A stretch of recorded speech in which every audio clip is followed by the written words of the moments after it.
حضرت صلی اللہ علیہ وسلم نے فرمایا، درختوں میں ایک درخت ایسا ہے کہ اس کے پتے نہیں جھڑتے، اور مسلمانوں کی مثال اس درخت کی سی ہے، بتاؤ وہ کون سا درخت ہے؟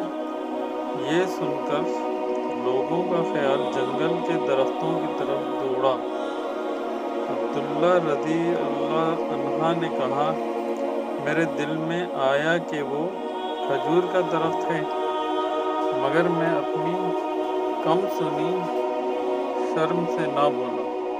آخر صحابہ نے حضرت صلی اللہ علیہ وسلم ہی سے پوچھا کہ وہ کون سا درخت ہے؟